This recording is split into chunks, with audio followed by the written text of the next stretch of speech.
Why do you think people are getting a lot of rejections in the UK market? When you have so many options as a marketer, and you have particularly just like one expertise, I would say like divide it. But let's say if someone is graduated recently, in the UK, they are facing a lot of issues when it comes to getting hands-on experience. So now that we are living in an AI world, so we need to actually adapt it in that way. GPT is quite it's a right. So what I tell people is use Claude, not GPT. It's more about how you tailor the AI as well, like how you are actually customizing it based on your needs. Sell yourself in the best way possible. You are a marketer and you can do that.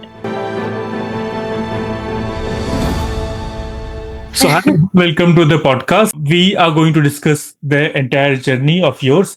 And along with that, we are going to discuss a couple of very important points. And I'm pretty much sure that this podcast will help a lot of people. So why not you quickly introduce yourself, bit about your journey, then we are going to go ahead with it. Yeah, first of all, thank you so much for giving me this opportunity. I'm genuinely excited to be here since this is my first ever podcast. So yeah, it's something that I always wanted to do. And when you see like you are a marketer and when you see from a marketer's lens, what's the best way to market yourself than actually being on one? I am Roobal, currently working as a digital marketing executive at Cortex. So it's a leading edtech company that provides innovative digital solutions for higher education worldwide. Giving a short intro of like what I actually do and how I have grown. So I'm originally from India, and I bring over 4 years of experience in marketing across edtech, fintech, and B2B SaaS. I completed my master's in marketing management at the University of Southampton. I belong to the batch of 2023 to 2024, and I was also a recipient of £8,000 Business School Dean's Scholarship. And before that, I earned my bachelor's in biomedical engineering from Ramaya Institute of Technology, Bangalore, India. And so my real passion was always about writing. So I began my career as an author and I published my debut book. And it's named under Autumn the Musaka Fall when I was 20. So yeah, almost 7 years back.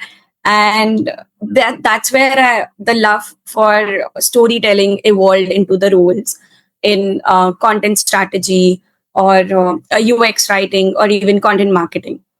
And after working for years, I realized like a bachelor's degree won't be enough for the kind of growth that I wanted. So I needed a global exposure and a chance to work in the, like in a most diverse market. Yeah. And that's where I decided to pursue my master's. So in 2023, I moved to the UK for my degree. And since then, it's been a roller coaster of opportunities, learning and working hard, bringing me to where I am today. So, yeah. An interesting journey. Yeah? I mean, inspiring at the same time. What I want to understand is, did you find any difference in terms of both the market, the UK market and the India market? I mean, I'm sure there are a lot, but in your experience, what are the major differences you see in both the market? I think when you are working, one of the most like biggest surprises is like how collaborative the work culture is. It's far less hierarchical.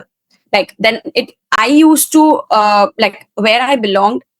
Here, people are genuinely like they value open communication. Uh, your ideas are heard regardless of your titles or even like the years of experience you hold. So work life balance is taken very seriously. And that's something like quite interesting here. Once the work day ends, there's a clear respect for personal time. Like no emails, no calls outside work hours. They're very rare. And there's also a strong culture of, inclusion. Like people respect there are like different perspectives and these are being encouraged, and like the team decisions are not solely made; they are made collectively rather than like top down. So yeah. Yeah. And I saw your portfolio, by the way, it was quite amazing. So Thank help you. me understand which platform you used. Of course, I mean, so in my community, people have used Wix, WordPress, and then I've suggested Framer as well. But then when I've looked at your portfolio, it was quite clear, on the point. So which platform you used, and what is the best way to create portfolio? If someone is just Uh-huh. into the digital marketing. Um, I think like for me, LinkedIn was my primary platform. It was not just applying for jobs. Like you are actually building your visibility there. So I, in terms of LinkedIn, I kept my profile optimized and actively showcased my work. I included all my university projects. I connected with the recruiters, the hiring managers, and industry professionals. I also engaged with their content to stay visible. So even though when you are not like too much active on LinkedIn, you can just simply drop a comment so that people know that okay, you are present. So like increase your visibility there. Something that I would say is cold email. Like that was the another strategy that worked. Sell yourself in the best way possible. You are a marketer and you can do that. Yeah. So I reached out to the recruiters, and not just the recruiters, even I would say email marketing teams, the marketing directors and heads of marketing directly. Because even if the role is not advertised, your email could land at the right time.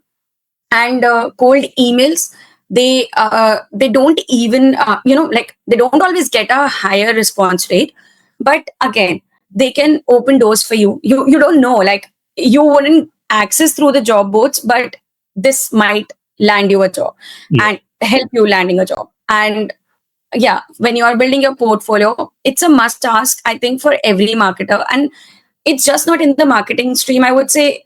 So many people, even those are involved in the design team or even in the IT, they are working on their portfolio. So that's a must to showcase your work, your campaigns, or even whatever the projects you have worked on, something that is a must. um, I I came across so many sites, like in case of working on my portfolio, but I think there was something called Super So app, and it helped me work on my portfolio. Uh, that's more like you can just simply create. Even people use website versions now to showcase their work, and that's even fine. Uh, apart from that, I think the university career pages, the services that are university providing, they have exclusive listing. Yeah. They provide CV feedback. For instance, if your CV is ATS friendly or not. Even they guide you on tailoring the applications for the UK market. So boards like Indeed, Reads, Total Jobs, even that can work. But again, once you have made use of your university career services, it guides you in a particular way, and then you can directly start applying directly via company websites instead of just randomly hitting the like easy apply button on LinkedIn. That's the worst thing, to be honest, that someone could even go forward with. So yeah, that's something I would say I had done that. And finally, it was the networking. Even if you are in your like you are attending any industry event, you are in any webinar or even a student challenge, I think that networking makes a big difference because you are building relationships before you even need a job. So when the opportunity appears, you are already there on their radar. So And do you think there are tools which people might not be using? So, for instance, I mean, you are of course more into content, and then you transition from kind of a content background, right? Then yep. so as of now, I think in my knowledge, there are a lot of tools which marketers are using, but what is some of the tool which you'll recommend? So, for instance, it can be HubSpot as a CRM, Yep. Salesforce, right?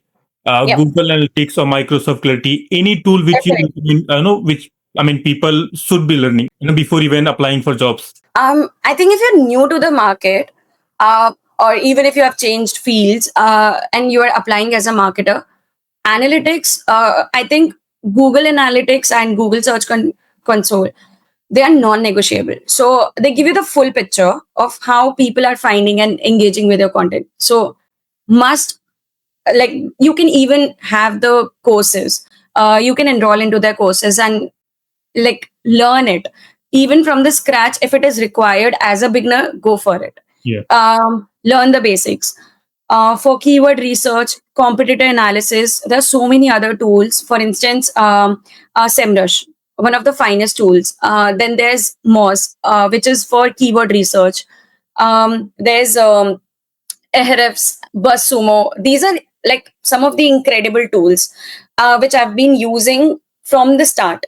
And again, when you're talking about the CRM, HubSpot, like it's one of the most powerful platforms. Yeah. Most of the students or even people that I like, when I'm interacting, they Quick break from the podcast. If you're in the UK, especially into digital marketing, you must be facing these three. So, number one, preparing portfolio, because if you are applying to the jobs just because you have CV, you are not going to get even a single offer, or forget about offer, you're not going to get any single call. Second, you need to understand that if you are not having a great experience in terms of hands-on experience on Google and Meta ads, then most probably the chances of you getting any opportunity is equal to zero or nothing. And the reason why I'm saying is Google and Meta is the top skills every company is looking for in every candidate. And number three, not optimizing your LinkedIn and CV. And that is what I'm going to teach you in the program called the Ad School, where I'll be teaching you Google and Meta ads. Apart from that, I'll be showing you how to create your own portfolio, and then LinkedIn, which is very important in the entire program of 8 weeks. You can apply for the program. The link of that program is in the description. See if you can qualify. As of now, I'm only taking limited people because I am doing one-on-one call with each of the candidate. And that is one of the biggest USP if you see for this entire program. So the seats is limited. Go and see if you can qualify. If you can qualify, or if you have any doubt, by the way, you can book a clarity call. So book a clarity call and I will see you inside that community. they usually talk about that they have never used it. They have never like used it before in terms of even like they know that HubSpot exists, but they don't know the functionality of it. Yeah. So HubSpot has offered like it keeps on it offers usually free courses. Yeah. So you can actually understand the CRM, the segmentation, the automation workflows, and like enroll for these courses. So yeah, these are a great place to start as a student or even a job seeker, because when you see to your learning curve, it becomes easier to learn subtools, and even like Salesforce, Mailchimp, even Pardot. You can easily learn them with once you have an hands-on experience. So yeah, that is something. uh, Again, when it comes to creativity, Canva, like you are actually using it for your university projects, so definitely for producing quick on brand visuals or like very handy. Yeah. Apart from that, it's Figma as well, when you need quality output fast. um, SEO, SEO, yeah, I've heard people talking about SEO as yeah, we know SEO, but I don't know like how much SEO do people even consider knowing. Yeah. Beginners, instead of beginners course, I would say just jump like go for the business like beginner route, but try to at least master as an intermediate, like at an intermediate level, because it directly impacts your discoverability. So yeah, now that we are living in an AI world, so we need to actually adapt it in that way. Yeah. And Yeah, so I think there's a lot that you can talk about, but when it comes to the tools, again, need to be trendy enough. We need to learn going with the trending tools, even though you cannot use all of it. The AI tools, everyone knows ChatGPT, Gemini, but I think there's a lot where you can go beyond that. Hmm. For instance, perplexity.ai, very handy AI tool for research basis, AI agents. So yeah, these are some of the tools not to be learned in the theory, but I think you can easily make use of it. You can practice them on your real campaigns, even if it's a personal blog, student project, or freelancing. Just make use of this, and they might help you in solving your actual real time projects or marketing challenges, even. I think so. I mean, AI, we'll talk about very important topic again. But let's say if someone is graduated recently, in the UK, Yeah. right? And I think a lot of audience who is watching this video, they are from the UK market itself, right? They are facing a lot of issues when it comes to getting hands-on experience, right? Yeah, Uh, definitely. and that is where some kind of project I think they need to create, and the way they should be doing is either by creating their own portfolio, right? They can Hmm. create their own website, and then they can start experimenting with all the AI tools, which you said.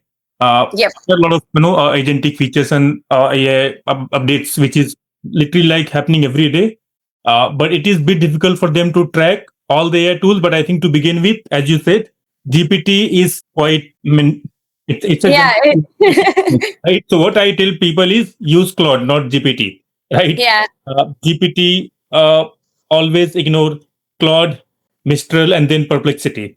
Yeah, These definitely. tools might help them. So work It's me. more about how you tailor the AI as well, like Yeah, how you are actually customizing it based on your needs. yeah. So yeah. And I think avoiding AI words and everything, which is very important. Uh, Right. So in your workplace, give me an understanding of the future, let's say, the future of work here in the UK, right, in terms of digital marketing. Are they okay that you should be only understandable and then great at one tool, or you should be mastering all the tool? That is mainly, the question is same, whether you should be becoming a marketer, generalist marketer, or expertise, or following certain expertise. Let's say it can be paid media, SEO, or content marketer. I think it entirely depends on the niche. Like if you want to expertise in one particular role, then you are limited to certain field. You are not expanding, like your limits. It's more around you are, for instance, let's say if you are only into campaigns, you are only looking for campaign roles. But when you are here, like searching for your first ever role, I would say even though if you know little bit, show the adaptability nature, like yes you can do this, because once you are adaptable, you are agile, you know that you have shown your capabilities in terms of by proving your work limits, like you are providing them with all the work that you have done, you are showcasing it, it's already there on your portfolio. Then why do you want to go for one particular niche instead of when you already have an opportunity to land with some other like job criteria? Hmm. So when when you have so many options as a marketer, and you have particularly just like one expertise, I would say like divide it, divide in terms of learn different different tools. Keep again, it's all about the trend, Hmm. because AI, everything is being like looked into AI as well. So even if you are an SEO expert, you need to know how AI is catching up with you, even though you are ranking your page first or not. So there are tons of things to look into. There's not one particular expertise you should be looking forward to. You should learn how to go forward with different tools, and should have not I won't say like have all of the knowledge, but yes, a little bit of it. And so that once it's already there on the description, like job description, you can talk about it, and even you can like you can learn about it. And once it's already there in the practice, you can deliver it with the with your full confidence. So yeah. Uh, Talking about that only, I'll keep the same point. Why do you think people are getting a lot of rejections in the UK market, especially with the digital marketing? Um, it's more around, I think, lack In of. your experience, if you have seen, I mean, you might have seen a lot of people, of course, who are Mhm. complaining a lot in terms of getting rejection every day. And where do you think the gap is? Either with their skills or they're not applying enough. I think it's more around lack of showing their UK experience. Like lack of UK experience, the label talks a lot louder in terms of, like, even though when you're coming with the like some work experience, or even though no work experience, you need to show some something that you have worked on here. Because like, even though when you're like even though if you have worked for years in your home country, many employers here, they still look for proof. Yeah. Like, they want you to understand that, do you know anything about the UK market? Do you know anything about the audience, the work culture? And even if you are on your graduate visa routes and moving towards sponsorship, it isn't as easy as it sounds, but definitely it's not impossible. uh, I am talking about certain aspects that your university itself provide. For instance, like when I first arrived, I realized that I need to be familiar to the UK audience, the culture, the market specifically. Yeah. So that's why I sought out my opportunities, like within the university. There were certain opportunities, for instance, a student innovation project Mm. where only selective students get, like, there's always a selection criteria for it. Tailor your CV accordingly. Yeah. And there were, again, student innovation challenges where I had the opportunity to work for BMS, Bristol Myers Squibb. And then like, you are working on a real time project, right? So you are actually showcasing your yeah, like your ability to adapt the culture here, your how you're performing. These are not because just these are not just the academic exercises. Yeah. They are like, they're real time projects that can give you tangible experience to put on your CV. And this is what I've seen students actually don't go forward with.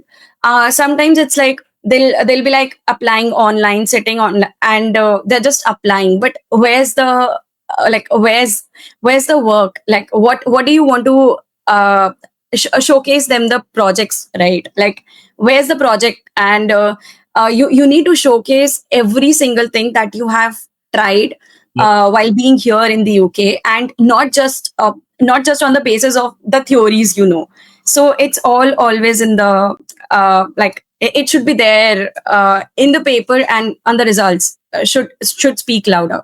Yep. So that is something like employers, because I've seen employers here respond well when you show them, like, it's not just what you have only done, but you are taking that initiative to immerse yourself in the local market as well. So yeah. And I think you might have seen a lot of, if you spend time on IG, a lot of career coaches, they tell Mhm. too many things to follow, right?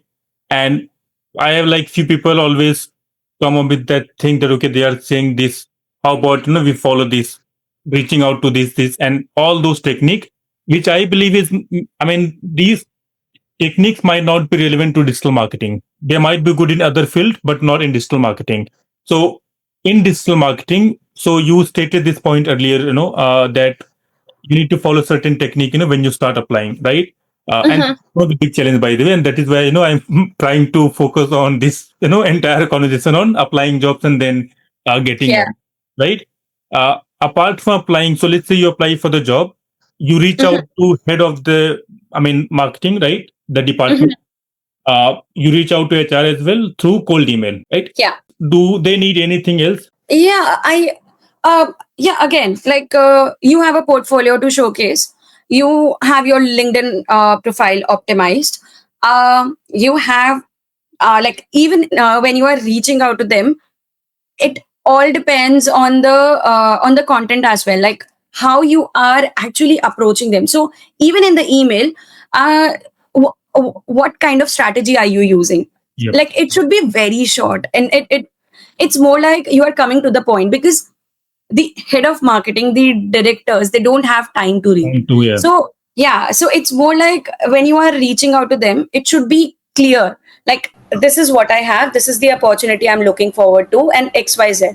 And even in your CV, the numbers, like it should always showcase the numbers, because you are talking over the quality of work that you have done. So even though if you have you have made an increment in your sales, or even though in your email, for instance, you did any email campaign, Yeah. you made some open rates, like you worked on certain engagement Talking all the metrics, and KPIs technically. yeah, and you need to mention the numbers. So it's more around like what did you contribute to that project, to that particular company, and how did it impact it there. So that's how even when you are approaching to any head, I would say it's more around how you comprise the numbers. You mention everything on your, like in that even 2 to 3 liner statement, whatever you mention it. That's the only challenge for the, like for the head of marketing or marketing directors. Is that leading you to open your CV or not? And CV is there, your portfolio is there. So yeah, these things are already there, but yeah, again, it's just the challenge that So they have. Yeah. I also recommend people to record a Loom video of your entire project, which you have done Yeah. in the past. Attach that quick Loom video in that email, and then see how they're responding, and basically do all kinds of A and B testing at the Yeah, if this is not working, then yeah. definitely go for the next. Yeah. One important question I wanted to ask, Rubal, what kind of future you are seeing as a digital marketer, and where you're seeing AI is impacting your work? um See, to be very honest, if you're already going with the trend, you're already learning all the AI tools, you are upgrading yourself, there's nothing that AI can take over. Hmm. Everyone keeps talking about AI is taking jobs, AI is doing this, AI is doing that. It's more around how you are adapting it and how you are utilizing AI in terms of your work. So you as a human, you are supposed to dump your ideas. You are the one who is creating ideas for the AIs. It's not the AI who is doing Hmm. it. Even though when AI comes out with something, it's you who has to make the prompts, right? Yeah. So it's always you who is taking up the work first. AI can never take the digital marketing side. Like Yes, that's a full proof. digital marketers a lot. No, that cannot be done, because that AI is here to help you to make your work easier. Yeah. Even though when you're facing some issues in terms of like you are unable to understand particular tool, how does it work? Instead of going to the to you're surfing again and you're finding like help me find help me find this easy way to make use of this tool or something. You can simply just ask the AI, how can I make use of this tool? And it's going to explain you well. You can ask for the content strategies even if you're working on something or any planning, but again, it's you who is dumping the ideas, it's you who is creating the ideas. It's not the AI who is working on it. So I would say like upgrading yourself along with the trend is quite essential, and you should be working on it instead of finding out how we'll be able to do this and how AI is taking us. No, learn whatever you can in terms of the requirement. So yeah, like whatever is required for a digital marketer role, uh, keep learning, keep growing, because that is something that I have learned. You can like your skills cannot be taken by someone who has actually made a robot. No, that cannot be done entirely. And I think digital marketing is more like, growing every day. If you're not growing, you're dying. Yeah, definitely. Google Ads, will talk a bit, and then I think we are almost done. Uh, Mhm. so both Google and Meta ads. I am a big advocate of both this platform. I started this career with this, two platforms. I think in terms of Google ads, when I talk, where do you think it now? This is more of a technical question. It might not be for everyone, but yeah, I wanted to check so that there are a lot of people watching there in the Google ads space. Uh, where do you think PMAX is supporting? And if, I mean, if you are running the campaign, whether PMAX is useful or not, the Performance Max campaign with the recent changes. And I think I've tested in last 2 weeks in the UK market, and I wanted to understand your take on it. To be honest, I did not had a chance to work on it, but it's already there in the next quarter.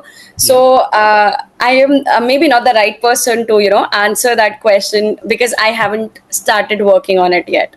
So yeah, the Google ads and the Meta ads, that is something already on my timeline. But Whoever is watching this, they yeah, should be concentrating a lot on this tool, because I yeah. think with every job they'll be seeing these two very important skills.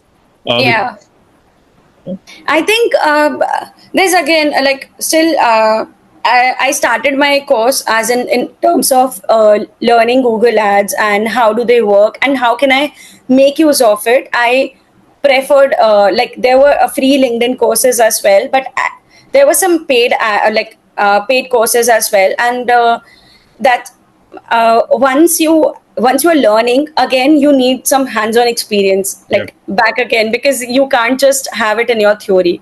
So yeah, like once you learn it, you need a hands-on for that. thanks, yeah. Uh, what kind of impact you want to make, Rubal? Which I mean, which I ask like literally in every podcast, and how people can connect with you if they want any help, any kind of help in terms of their career or anything. um I think okay, so it's very simple. Pe- when you if you are new, wherever you are watching this, there's just one thing: don't give up. As an international student, everything feels so hazy. You don't feel like you belong to this place at first, but trust me, there's a lot that's gonna open for you. Your Make use of your university services. You have paid for it. Yeah, Make use of those career services, the alumni network, societies. Go for it. And don't just feel like, when I'll start feeling like like this place as my home, because it won't, not at least in the first semester. But after that, definitely you will get comfortable being uncomfortable, because there's a lot. You have just moved from another country, and it's all about the work that you are it's all about the dreams that mhm, you actually brought in here. So believe in your hard work. Definitely your God, he has a plan for you. So if you see like things are not working out according to your plan, it's it is going to, because it's just something you can't see it, because everything does not have an open it does not happen overnight. So yeah, it's all going to work out. Just keep going. Consistency is the thing. Non-consistency can take you off the market. mhm. So stay consistent since day one. Once you are here, start applying. Don't wait for your graduation or even second semester to start on your applications. Start applying. Kick off with your internships, volunteer projects, everything that you can have it on your CV. Make sure you're having UK experience here, even from the start. Network, definitely. And if there's anything you would want to reach out and you want to connect with me on something, you can definitely, the best place to connect with me is on LinkedIn. So just search for my name, Roobal Gupta, and you'll find me sharing some marketing lessons drawn from everyday stories. And yeah, I usually make use of them to turn into bit-sized insights so that you can easily apply. So yeah, just don't give up. Yep. I think we connected on LinkedIn. Yeah, we did. So LinkedIn is quite important. And guys, I think what we have learned ideas without education is just a delusion. So get to know everything, all the tool, and I think most importantly, start implementing after watching this entire podcast. Thank you so much for watching the entire podcast. If you have any doubt or any questions regarding the ad school or any question for Rubal, the link of her profile is in the description, and you can book the clarity call if you really want to qualify for the ad school and learn how to apply for the jobs or how to prepare the portfolio, and most importantly, get the highest paying skill, that is Google and Meta ads. And don't forget to subscribe to this channel so that you can get all the latest update on digital marketing, especially if you are in the UK.